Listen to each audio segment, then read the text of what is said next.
Hey people, I'm sure you enjoyed the confused face there. I think we're back up and recording.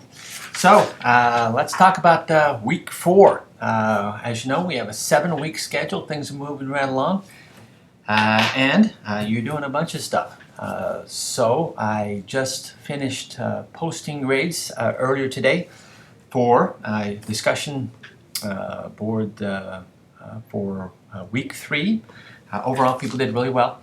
As I've emailed you last couple times, if you're not getting the score that you want or expect on those, please send me an email. I'd rather provide individualized feedback on those and points for suggestions for improvement rather than send out generalized messages. So, of course, on each of those DBs for a particular module, 5 points possible, so check your grade sheet. And if you don't have 5 and you're confused why, please let me know. There was a little confusion. This week we had some different language within the second module, I believe. We've talked about how those posts are due with your initial posts on a particular module on Saturday and Monday, and follow-up posts are due Sunday and Tuesday. That's the way it should be. For reason, of course, hopefully, as you know, in a good MBA program, you're going to learn as much or more from your colleagues as your instructor or reading materials. I want to facilitate that as much as possible. So if you waited, for example, on this last one not to post your initial posts until Tuesday night, then nobody else is going to read that because they've already done stuff. So make sure you're posting in a timely fashion so your other colleagues can take a look at that, read it, and learn from you and engage in a meaningful discussion with the group. So there's a little confusion. Some people thought we were taking a day off because of the holiday and it was okay to post on Tuesday. Given that confusion, it seemed to be more than just 1 or 2 people. I did not penalize anyone for posting your initial posts on Tuesday rather than Monday, but keep in mind that's the schedule. Post by Saturday, initial post by Saturday and Monday, follow-up posts Sunday, Tuesday, and make sure you're hitting that schedule and you're contributing to the overall discussion within class. So I was pleased in the great majority of cases with what was out there for week 3. And again, if you have questions on grades, please let me know, and I'll be happy to provide individual feedback on those. All right, so week 4, fantastic stuff. You got a chapter on HR. I love HR, and as the text emphasizes, everybody needs to know about HR, just not the HR department. This is a process of recruitment, selection, training, compensate, and evaluating people. There is nothing more valuable in organizations above people, or nothing more difficult to deal with efficiently and effectively. So HR is critical for the managerial skill set we're attempting to develop in this class. Some great topics that are covered here, things like downsizing, keeping great people. I just heard 20 minutes ago that the person I think is key to the success of the university in his or her own little area, so not such a little area, is leaving. I think that's a bad thing.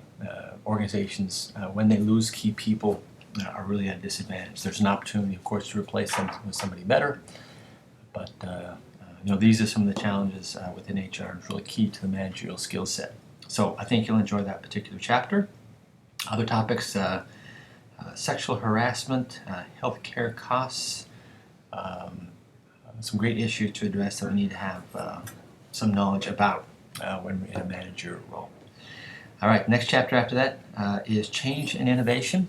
I got some fantastic things here. I don't think the chapter material is gigantically good, but I've got you seeing a TED Talk by Steven Johnson about where good ideas come from, ideas that feed into our cycle of innovation and sometimes radical change.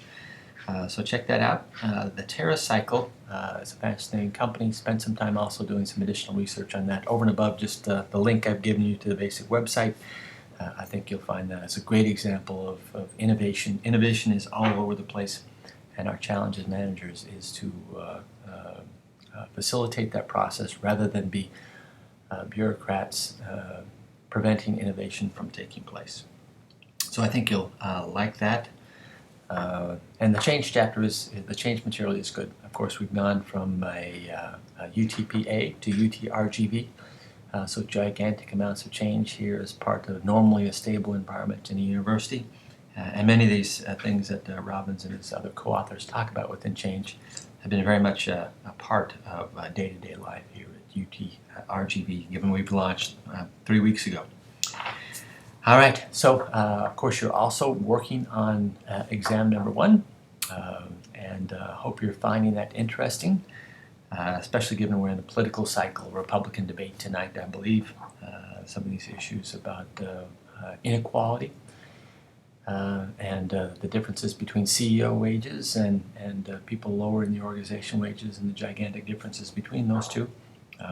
It's something that's in the political discourse in this presidential election cycle is gigantically important, given some of the trends we have that Friedman talked about earlier within this course.